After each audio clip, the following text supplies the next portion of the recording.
received the question. Is there anyone in the audience who has a question for Emma? I have some prepared questions and that have been submitted to me, so I will ask that. When you think about the future of Maine, what is the one most important issue to Maine citizens, and how do you intend to address it? You'll have 3 minutes to respond, and then Troy will be given 1 minute to respond to that. Thank you. Well, there's no question that the #1 issue on the campaign trail for the past year has been the economy in Maine. No question. And so when I think about taking action on Maine's economy, to get the economy moving, to give more opportunity for Maine people, I think there really is no one thing. There's no magic wand you can wave. You have to approach it from many different directions.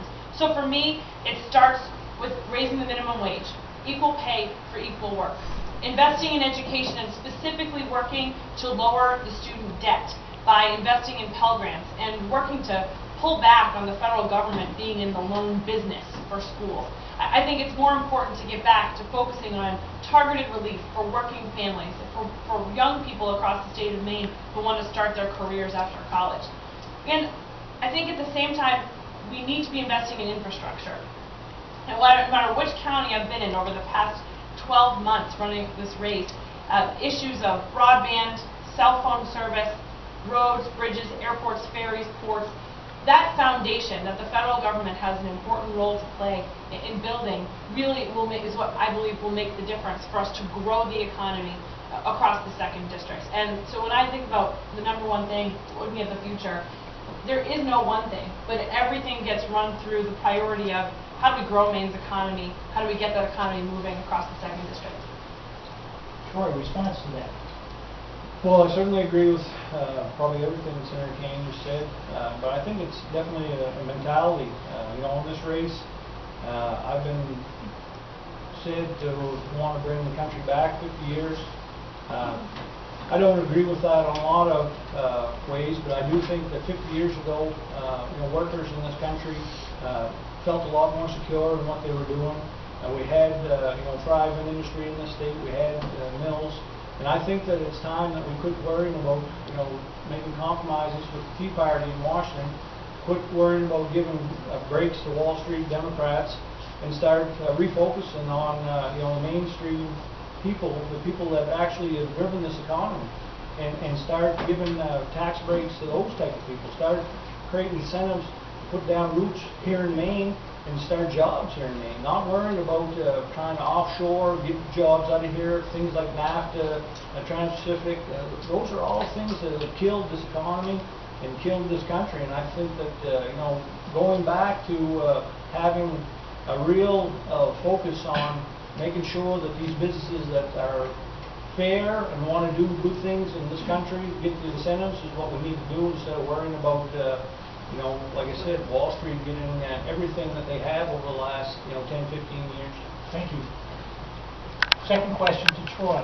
Anyone here want to ask a question to Troy? Is it possible, Mr. Moderator, to ask a question of both candidates? Yes. I have a question. I just would be interested in each of you. Hi, Troy. Hi, Terry. Hi, Terry. If you would let us know how you feel about the proposed East-West Highway, which impacts the 2nd district and it's a potential infrastructure project, and whether or not that's something that's a viable option that you would support in terms of the economy in the 2nd district. And if both candidates are asked the same question, they will each have 3 minutes to respond. Troy? I don't think I need 3 minutes. I don't support the East-West Highway. I haven't. I won't. I think that you know, we have a lot of infrastructure in the state that, you know, we could do upgrades on and make better. In my opinion, the East-West Highway is just going to be a shorter way for Canadians to travel through the state and not actually do anything that's productive for it. So I haven't supported, and you know, I've been very clear that I'm not going to support it. And for me, the answer is simply, I don't see how it happens with the way things currently are. I mean, I've been watching it carefully because all the proposals would come directly across my Senate districts in Penobscot County. And as I've met with communities that could potentially be impacted, every one of them says, but how do we know? When is it coming? Where is it going to be? Are there going to be exits? Is it going to help us? who's it going to actually connect to some of the points that Senator Jackson made? So I think where it stands now, I just don't see how it goes. I'm worried about the impact on the Route 2 corridor and the businesses along that route. It's a road that I've spent a lot of time on, particularly since being in the campaign. And so I think where I am right now, I just don't see how it possibly moves forward. Thank you, Emily. Another question for Emily, or both candidates, who'd like. Okay, I will go back to the prepared question. What is your position on health care, and in particular the Affordable Care Act? Is that to me first? That is to you. Okay, great. I think the Affordable Care Act has been an important step forward. I'm not interested in going back to the way it was before. Because before, you could be kicked off of your insurance because of pre-existing conditions. Health insurance companies got to make your healthcare decisions. 18-year-olds losing access to coverage just because they turned 18 and not because their parents didn't want to keep them on their plans.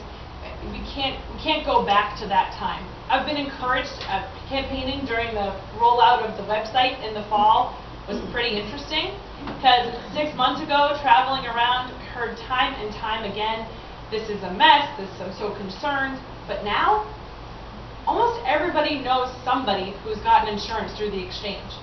I know a woman who didn't have any health care. She actually lost her health care in January because of the governor's refusal to expand Medicaid. She has gone through a tough few months, and just last week, or 2 weeks ago, she got health care for $28 a month that will cover her prescriptions. That's transformative for her life.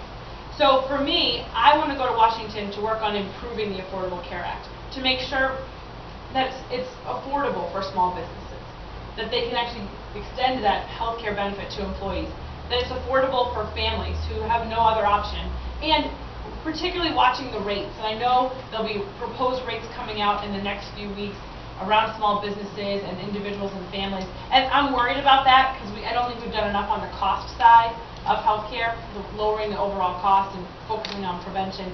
But I believe the Affordable Care Act is an important first step, and I want to keep working to improve it to make sure it's working for businesses and individuals. Troy?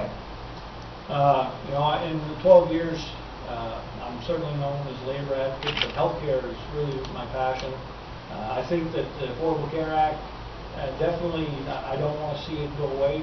I think what you have with the Affordable Care Act is what happens when Democrats try and compromise.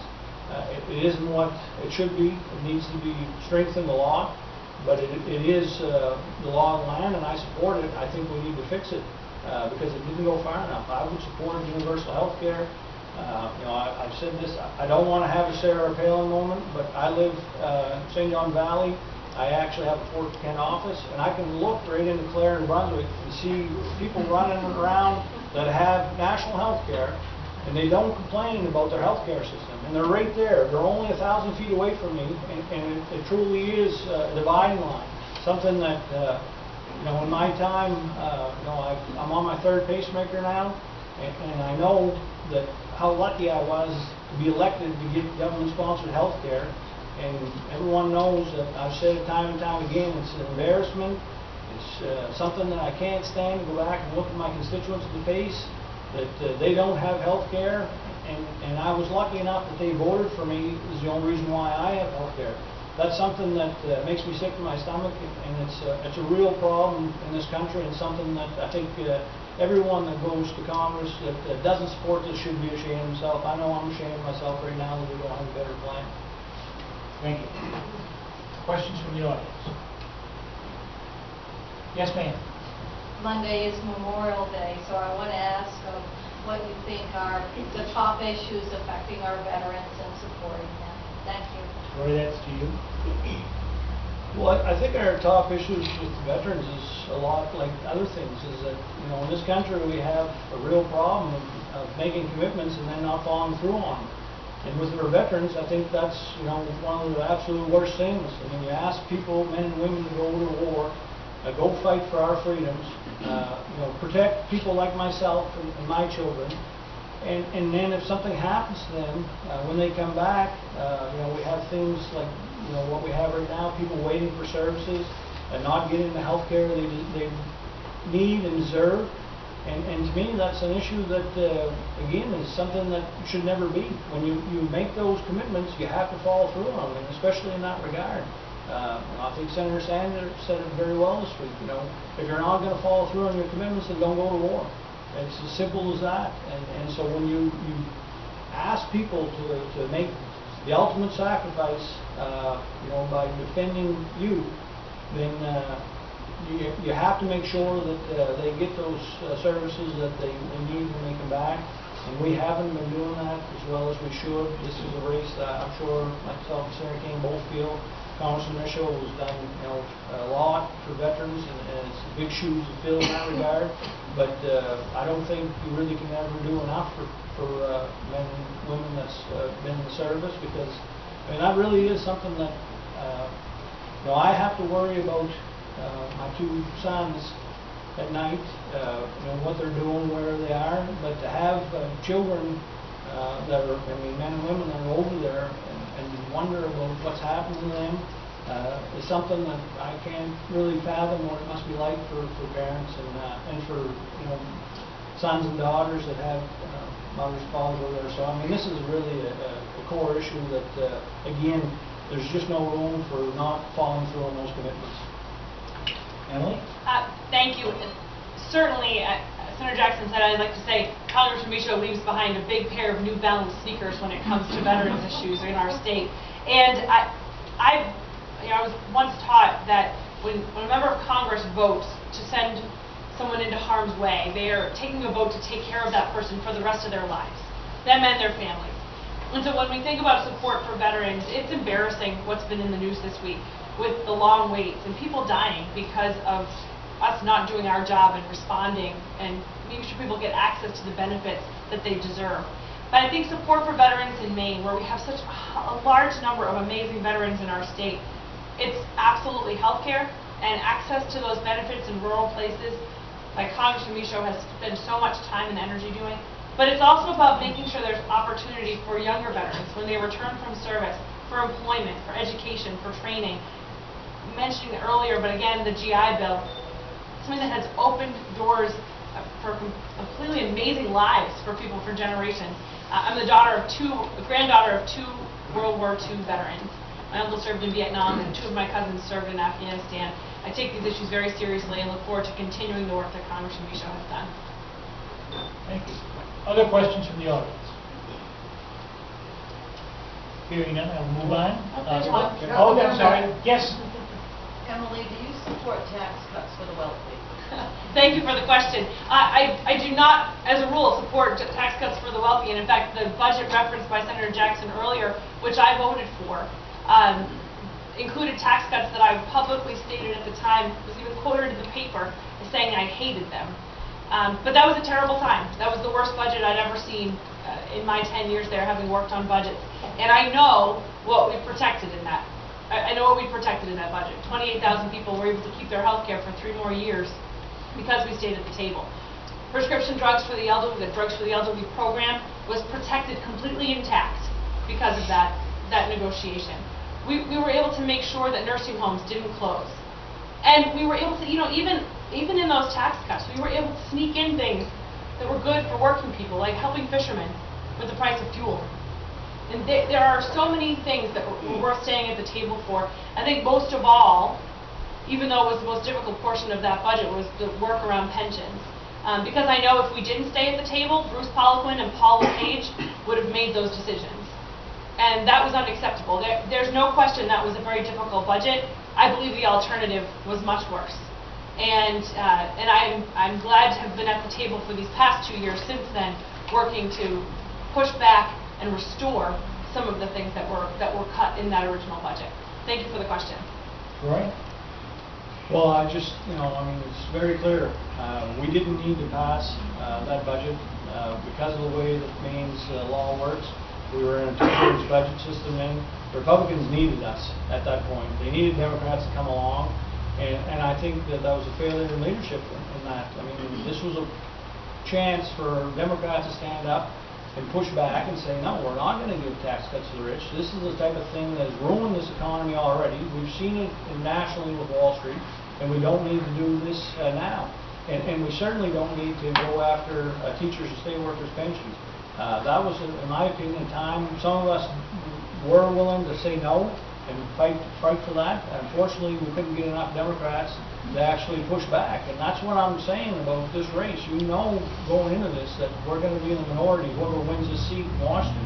And so I think it's even more important in the minority to fight against the Republicans' constant attack on workers' rights. And this was one of those. And I don't believe that there's any room to say, well, I did it then, but I won't do it now as far as going to Washington. You know that that was a period, we've been here, each of us over 10 years, and you know the budget system very well. And that was a time when they needed a 2/3 vote, and Democrats should have had the backbone to say no on that issue. And we can't get that back. You know, they've got those tax cuts. They've made a $1.5 billion raid on the pension system. We're never going to be able to restore that. But the time was to push back then and say no, and I just think that that was something that, you know, I can't face people that I would do something like that to. Thank you. Another question for Troy. Yes, ma'am. It's the both of them. I'm sorry? It's the both of them. We'll just start with Troy. That's fine. As a representative, back in 2013, we passed legislation combating Lyme disease. And for me, that was a very passionate bill that I strongly advocated for. I know there are some medical issues, underlying medical issues with this, you know, with Lyme disease. Can you tell me where you both stand with the issues of insurance with combating Lyme disease? Sure. Well, absolutely. I mean, where I'm from, you know, we haven't had the problems that other parts of the state have had as of yet with Lyme disease, but we will. And we're seeing more and more retreat towards North Maine. But like I said, with all the relationships I've made with people in Oxford County and come to understand it more and more, it's a serious dilemma that's happening in this country, and something that is really hard to believe, you know, where we actually stand in this regard. So the legislation, obviously, Representative Briggs, that I believe you put in, was a very contentious thing. I didn't understand why so many people were pushing back against something that made such sense to me. You know, like I said, with my heart condition, I've been tested 4 separate times for Lyme disease to see if that's what actually caused it. And at no time was I ever told, after giving a negative test, that, well, these tests may not be accurate. And so every time I thought, well, I don't have Lyme disease, and that was it. And to find out that you know, a lot of this testing doesn't work, some people after having the test actually do have Lyme disease, I thought it was appropriate for us to ask medical staff to mention that whenever they're doing their exam, that, you know, this don't actually mean that you don't have Lyme disease. And that bill, as you know, and Senator Patrick knows, got very contentious. People talked about getting in the way of doctor-patient relationships. I didn't see it as that. I saw it as a real serious concern, something that people are you know, really getting serious illness about, and should know everything about you know, what their health care is in this regard. And so I supported it. I think that you know, having those conversations with your doctor and making sure your doctor lets you know that these tests aren't always accurate, you know, don't stop here, is important. And I support making sure that insurance companies cover these type of testing and do everything they can to help people that are found to be having Lyme disease. And many of the insurance companies don't want to cover this type of affliction. So it's a serious concern. It's a real problem in the state, and something that we need to make sure that people are aware of, and insurance companies aren't able to wriggle out of, and doctors explain to people all of the issues that surround Lyme disease and Lyme testing. Thank you, Troy.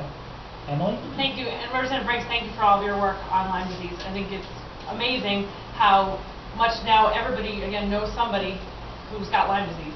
For me, it was really brought home in 2012. I was knocking on doors for my Senate race in Lincoln, and knocked on the door as you do, and this woman answered the door, and I got to talking, and she was a physician who had to ultimately leave her job as a doctor in rural Maine because she couldn't work anymore because of Lyme disease. And Lyme disease didn't used to exist in Maine, and that gets into a whole we could really get into climate change if you want to talk about what's causing the spread of Lyme throughout the Northeast now, where it never used to be a problem. I absolutely think insurance companies have to cover it. We need to make sure we get patients informed. I think the ultimate version of that bill included information from a lab, as I recall, about different kinds of testing.